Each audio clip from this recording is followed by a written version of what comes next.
Bom dia, boa tarde, boa noite. Sejam bem-vindos a mais uma aula da disciplina de algoritmos de Monte Carlo e cadeia de Markov. Vamos começar? No roteiro para a aula de hoje, a gente vai começar a falar sobre cadeias de Markov. A gente vai ver uma definição e dar alguns exemplos. Vou falar do modelo on-off, depois da propriedade de ser sem memória, distribuição do tempo e depois duas características de cadeia de Markov e redutibilidade e aperiodicidade. Então vamos começar. Vamos começar falando de coisas reais, como um sistema computacional formado por CPUs, memórias cache, memória compartilhada e discos rígidos. Imagina que um processo, um programa em execução, acessa esses recursos a cada instante de tempo para realizar a sua computação. Imagina que o nosso objetivo é avaliar e melhorar a qualidade, o desempenho desse sistema computacional. Então, para isso, a gente vai precisar representar essa dinâmica desse sistema de forma abstrata e a gente vai fazer isso com um modelo matemático para representar esse sistema. Vou mudar de exemplo e falar sobre previsão do tempo. Eu tenho aí estações do ano e diferentes tipos de dia. O dia pode estar com sol, ou com chuva, ou nublado, e eu gostaria aqui, o nosso objetivo seria avaliar e prever o tempo em determinado dia, em função dessa dinâmica. Então, eu vou precisar representar essa dinâmica, essa evolução do tempo desse sistema, e para isso a gente vai precisar de um modelo matemático. Então, cadeia de Markov é basicamente, para a gente aqui, uma ferramenta de modelagem matemática. A gente vai representar dinâmicas de sistemas que possuem aleatoriedade com essa ferramenta. Então é parecido com equações diferenciais, no sentido que a gente vai modelar um fenômeno, mas é diferente porque esse fenômeno tem aleatoriedade. Em particular, a gente vai ver que a gente vai ter uma sequência de variáveis aleatórias que possuem dependência.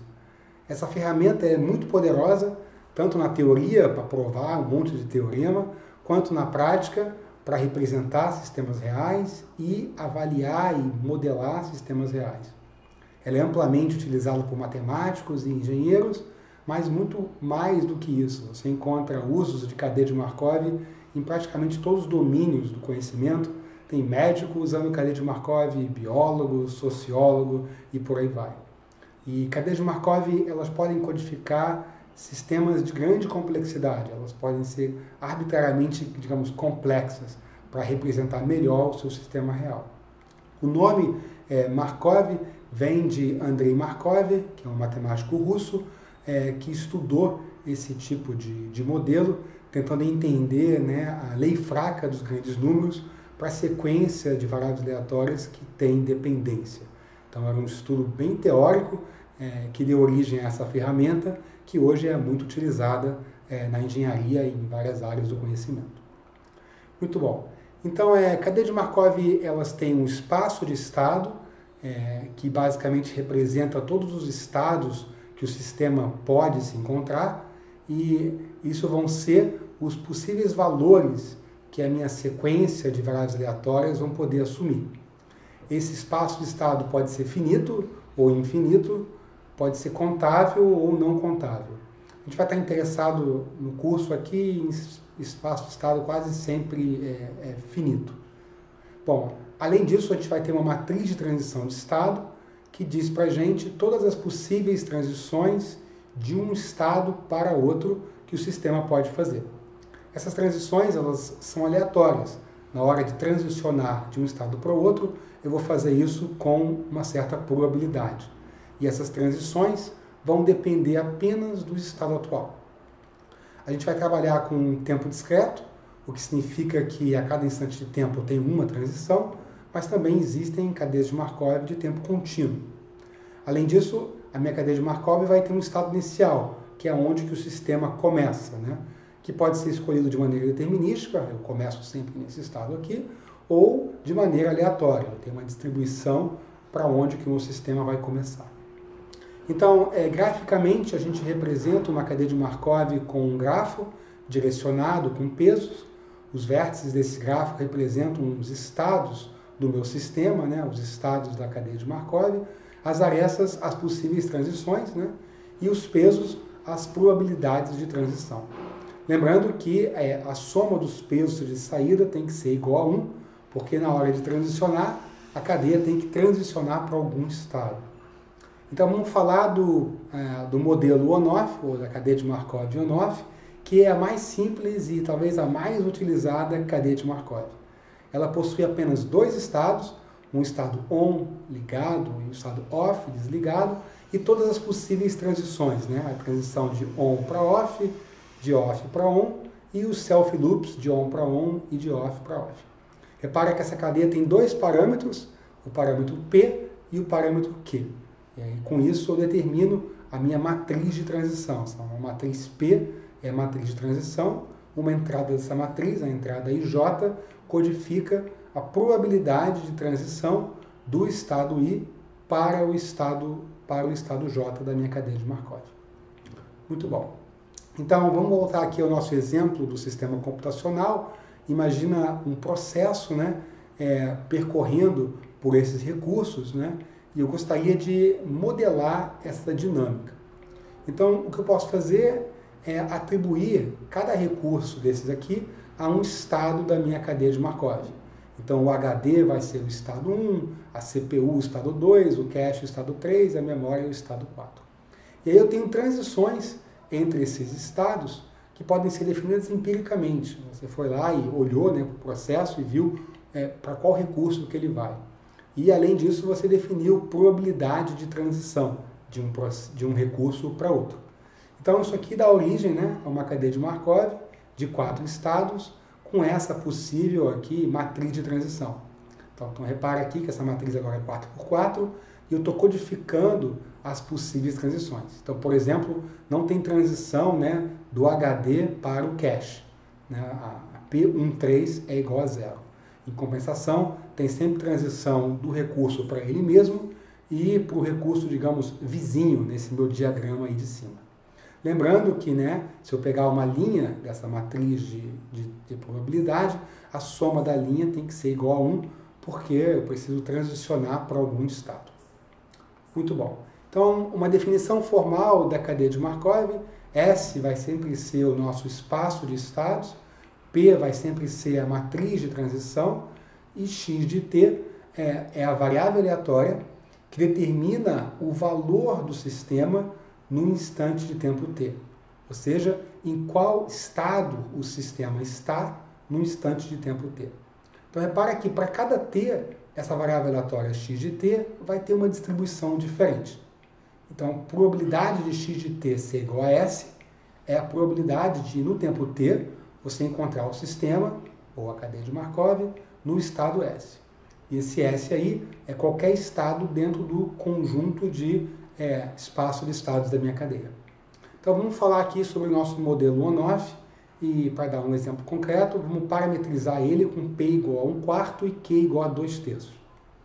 Então eu vou ter x de 0, que é, né, a variável aleatória que denota onde que o sistema começa, no tempo t igual a 0. E vamos fazer x de 0 igual a 1. Okay? Então eu vou começar, nesse meu exemplo aqui, o meu modelo ON-OFF no estado ON. Então, repare, por causa disso, né, que a probabilidade de x de 0 ser igual a 1 vai ser 1. Então, dado que eu comecei o sistema aí, no estado ON, qual é a probabilidade de eu encontrar o sistema no tempo 1, no estado 1? Bom, se eu comecei no estado 1, né, no estado ligado, no estado ON, a probabilidade de, no tempo 1, eu encontrar ele nesse estado é a probabilidade de fazer a transição ON-ON, que é 3/4. E então, a probabilidade de encontrar ele no estado 2, que é o estado OFF, nesse meu exemplo aqui, necessariamente vai ser 1/4, que é a probabilidade de eu ir de ON para OFF em um passo. Agora, qual é a probabilidade de eu encontrar o sistema no estado ON no tempo 2? Ou seja, a probabilidade de x2 ser igual a 1. Tá? Isso vai ser 35/48. Tá? E como é que eu cheguei nesse número? A gente vai ver isso já já. Okay? E repara que, como eu só tenho dois estados, né? Se a probabilidade de x de 2 ser igual a 1 é 35/48, o complemento disso é a probabilidade de eu encontrar o sistema no estado 2, no tempo 2. Muito bom. Então, uma coisa muito importante de cadeias de Markov, que torna elas muito fáceis de trabalhar, matematicamente falando, é essa propriedade de ser sem memória. Então, uma cadeia de Markov, ela é dita sem memória, porque o próximo estado, né, para onde você vai no tempo t mais 1, só depende do estado atual, e não de como que a gente chegou no estado atual. Então, considere uma trajetória, você saiu lá do seu estado inicial, S0, e você foi para o S1, para o S2, para o S3, né, até o ST. Então, no tempo t, eu estou no estado ST. Agora, qual é a probabilidade de você encontrar o sistema no tempo t mais 1 num estado S qualquer? Então, eu condiciono isso em toda a minha trajetória, né? E o que a gente vai ter é que essa probabilidade vai ser igual à probabilidade de x de t mais 1 igual a S, dado que em x de t eu estou no estado ST, que é basicamente, né, a probabilidade de transição da minha matriz de transição. Tá? Então, P de ST, S é a probabilidade de eu transicionar do estado ST para o estado S. Então, repara que a matriz de probabilidade, ela codifica a probabilidade de transição em qualquer instante de tempo da minha cadeia de Markov. Então, essa distribuição, né, dessa variável aleatória x de t mais 1, ela só depende da variável aleatória x de t, e não da trajetória toda. Então toda a evolução da cadeia de Markov, ela não é importante. Né? Por isso que a gente diz que não tem memória. Só interessa onde você está e não como você chegou até aqui. E essa evolução toda é sempre caracterizada por essa matriz de transição P, como eu acabei de comentar. Bom, a gente vai ter um estado inicial, ok? E a gente tem que começar em algum estado, e esse estado, quem escolhe ele é quem está, digamos, construindo a cadeia, quem está utilizando a cadeia. Esse estado inicial pode ser aleatório, então, se eu quiser que ele seja aleatório, eu tenho que dizer qual é a probabilidade de eu começar em cada possível estado da minha cadeia de Markov. Então, π de S0, né, a gente vai usar esse vetor π para denotar isso, é a probabilidade de eu começar a cadeia no estado S. Repara que eu preciso começar em algum lugar, então a soma de π de S de 0 para todo o estado S tem que ser igual a 1. Muito bom. Eu posso começar a minha cadeia num único estado? E a resposta é claro que pode. É só você colocar a probabilidade 1 associado a esse estado. Então, π de S no tempo 0, né, pode ser igual a 1 para o estado S, onde eu quero começar a minha cadeia de Markov. Então, repare que esse π de S aqui, né, ele pode ser escrito como um vetor, porque eu tenho todos os estados da minha cadeia de Markov. Então, π de 0 vai ter como componentes, né, vai ser um vetor com duas componentes, o π de 1 de 0 e o π de 2 de 0, para esse nosso exemplo do modelo on-off, onde eu tenho dois estados. E aí, se eu quiser começar no estado on, esse meu vetorzinho vai valer 1, 0. Com probabilidade 1, eu começo no estado on, e com probabilidade 0, eu começo no estado off. Ok? Então, esse é o vetor de probabilidade inicial. Então, a gente já falou sobre nosso π, né? Esse π de t é um vetor que tem a distribuição de probabilidade da variável aleatória x de t. Então, x de t, né, é onde o cadeia se encontra. Claro que isso é probabilístico, então vai ter uma probabilidade de eu me encontrar em cada possível estado, e eu estou codificando essa probabilidade nesse vetor π de t. Então, π de S de t é um elemento desse vetor, e é a probabilidade do sistema estar, né, no estado S no tempo t.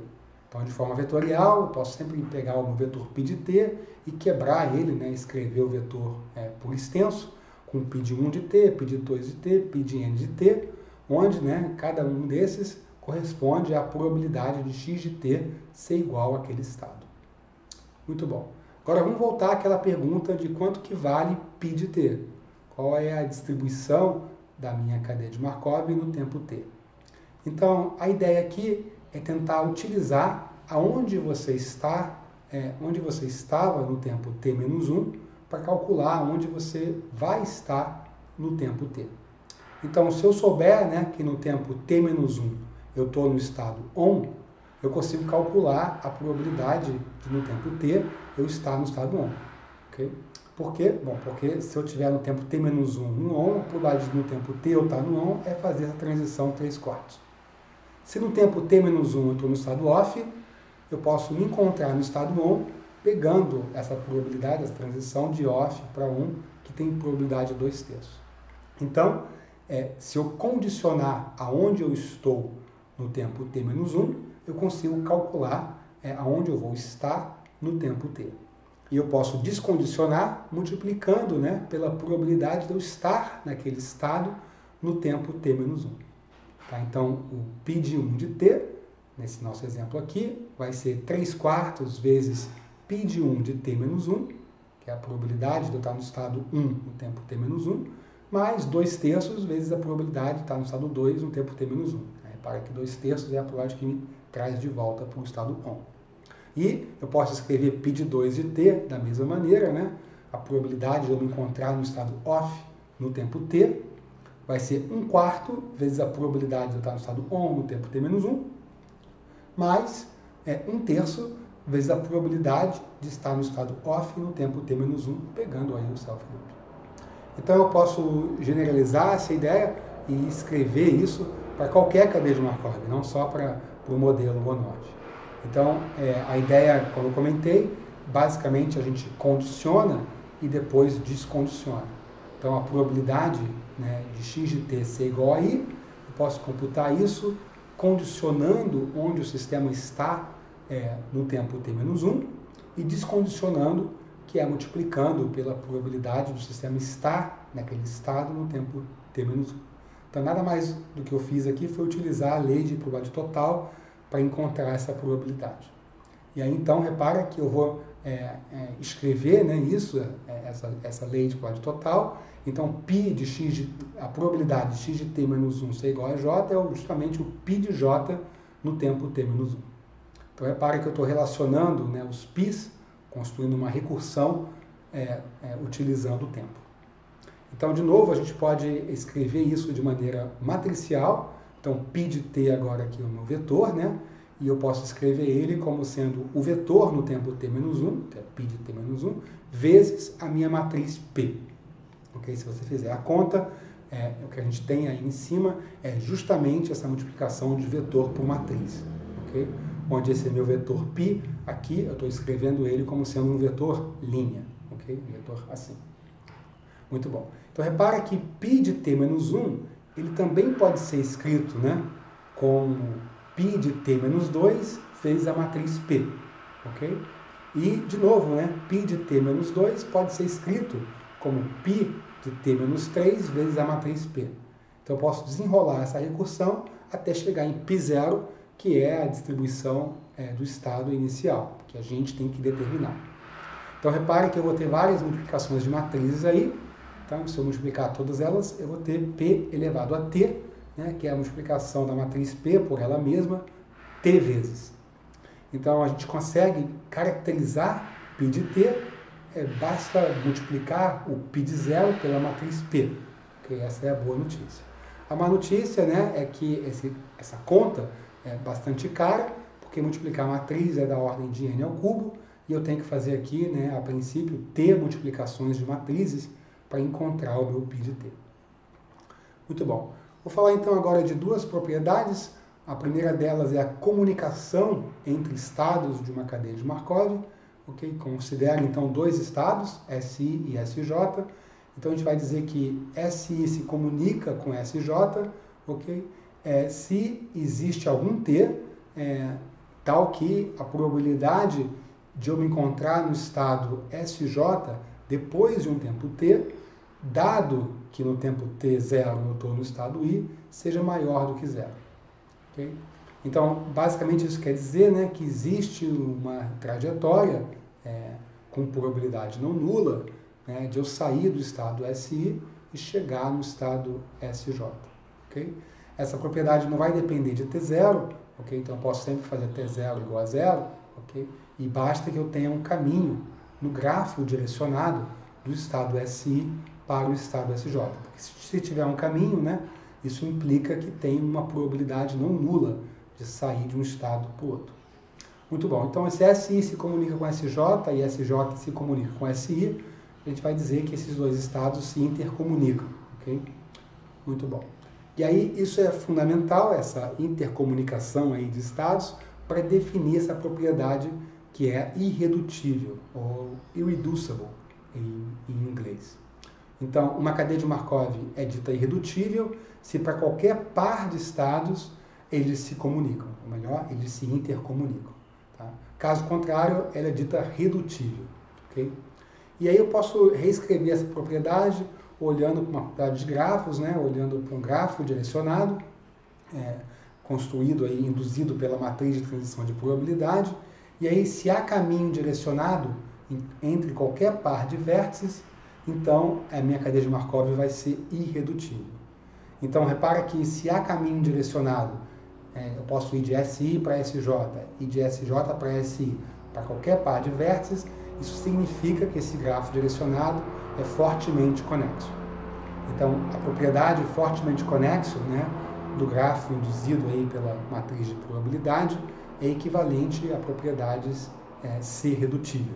Okay? Muito bom. Então, vamos pegar um exemplo aqui.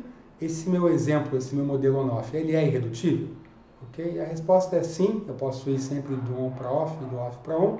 Okay? Agora, esse outro meu exemplo aqui, ele é irredutível? Então, repare que eu te dei a matriz P de probabilidade e se você olhar para essa matriz com cuidado, você vai ver que não. Tá? Essa cadeia de Markov não é irredutível. Por quê? Porque o estado 3 e 4 não se comunicam com o estado 1 e 2. Não tem caminho entre o estado 3 e 4 e o estado 1 e 2. Tá? Você pode fazer o desenho e se convencer disso. Bom, vou falar de uma outra propriedade, que é os períodos, né, ou a periodicidade da cadeia de Markov. Só que para falar sobre isso, a gente tem que relembrar aqui o GDC, né, o Greatest Common Divisor, ou o maior divisor comum entre um conjunto de números. Então, imagina que A aqui tem 3 números, né? E eu quero calcular, ou qualquer número de números, calcular o maior divisor comum entre esses números. Então, no meu exemplo aqui, 9, 15 e 30, o maior divisor comum entre esses números é 3, porque nenhum outro número maior que 3 divide esses 3 números. Se o meu conjunto for o número 4, 6 e 3, o maior divisor comum é 1, porque nenhum outro número divide esses 3 números. Muito bom. Então, agora seja SI um estado da minha cadeia de Markov e A de I o conjunto de comprimentos de caminho que iniciam e terminam nesse mesmo estado. Então, eu vou sair de SI, eu vou dar uma volta pela cadeia de Markov e vou voltar para o estado SI. Quando eu faço isso, esse caminho tem um comprimento, ok? E a gente está considerando todos os possíveis comprimentos que eu consigo fazer isso. Então, esse conjunto AI é um conjunto de T, comprimentos, onde P elevado a T, a entrada II, é maior do que zero. Né? Então, repara que P elevado a T de II é a probabilidade de eu sair do estado I e voltar para o estado I em exatamente T passos. Então, se isso for maior do que zero, existe um caminho. Muito bom. Legal. Então, o período desse estado vai ser dado pelo maior divisor comum do conjunto de números nesse conjunto aí. Muito bom. Então, eu vou colocar todos os meus períodos e escolher o maior. E aí, a gente vai dizer que uma cadeia de Markov vai ser aperiódica, ou melhor, o estado, né, SI vai ser aperiódico se o maior divisor comum, né, se o período dele for igual a 1. Okay? Caso contrário, ele é dito periódico. Muito bom. Então, intuitivamente aqui, né, esse estado SI ele é aperiódico se existe caminho de volta para ele de todos os comprimentos maior que um determinado valor. Okay? Então, depois de um certo T, eu sempre consigo voltar para o estado SI. Okay? Isso vai garantir que a gente vai ser aperiódico. Por isso que é essa noção de não tem um período. E aí, agora sim, uma cadeia de Markov vai ser dita aperiódica se todos os seus estados são aperiódicos. Tá? Caso contrário, a cadeia é dita periódica. Então vamos ver um exemplo. Esse aqui é um exemplo, de novo, do nosso modelo on-off. esse exemplo aqui ele é aperiódico? E a resposta é sim, né? Porque você tem o número 1 aí, né, nesse conjunto, então o self-loop dá origem a um caminho de comprimento 1. Então, o maior divisor comum, quando você tem o número 1 do conjunto, é o número 1. Então, a resposta é sim. Okay? Agora, um outro exemplo, a cadeia de Markov, definida por essa matriz de probabilidade, de transição de probabilidade, ela é periódica. Okay? E aí a gente pode fazer um desenho, né, um grafo correspondente a essa matriz de transição de probabilidade. Okay? Então, do 1 eu vou para o 2 com probabilidade 1, do 2 eu vou para o 3 com probabilidade 0,4, do 3 eu vou para o 4 com probabilidade 0,1, ok? E aí, a pergunta é, essa cadeia de Markov é aperiódica? E a resposta é não, ok? Porque se você olhar com cuidado, você vai ver que os tempos, né, as trajetórias que saem do estado e retornam a ele, são sempre par, ok? Eu vou ter o período aqui igual a 2. Tá? Em particular, eu não consigo voltar ao estado 1, por exemplo, num tempo ímpar, tá? E em nenhum outro estado num tempo ímpar. Então, essa cadeia de Markov aqui, ela não é aperiódica. Ela é periódica e o período dela é igual a 2. Muito bom. Agora vamos falar sobre uma propriedade, né, que vai ser importante para a gente. Considere uma cadeia de Markov irredutível, tá? Tal que existe um estado SI que tem uma aresta dele para ele mesmo. Tá? Então a probabilidade de ir para I é maior do que zero. Então essa aresta dele para ele mesmo, né, é chamada de um loop. E a pergunta é se essa cadeia de Markov vai ser periódica ou aperiódica. Tá? E a resposta é, ela será aperiódica. Então, com essa transição de probabilidade do estado I para o estado I, essa probabilidade ser maior do que zero, para um estado, já vai tornar a minha cadeia de Markov aperiódica. E a intuição aqui é que eu posso usar esse loop para gerar qualquer tempo de retorno para qualquer estado, né? Porque como ela é irredutível, eu consigo ir de qualquer estado para qualquer estado, então eu consigo ir do estado que eu quero para o estado I, que tem esse self-loop, posso ficar nesse self-loop várias vezes e depois voltar para o estado que eu estava, ok? Então, por causa disso, essa minha cadeia de Markov vai ser aperiódica. Então, esse é um lema, né? Uma cadeia de Markov irredutível, a gente sempre pode fazer isso.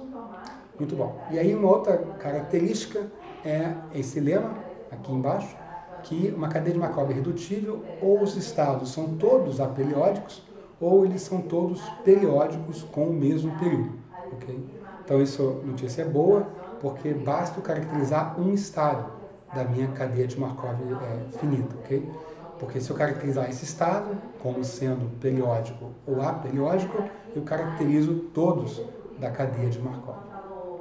Muito bom. Isso é tudo que eu tinha para falar na aula de hoje. Ok, espero que tenham gostado do nosso primeiro aula de cadeia de Markov. A gente se vê na aula síncrona ou aqui na próxima aula gravada. Tchau, tchau.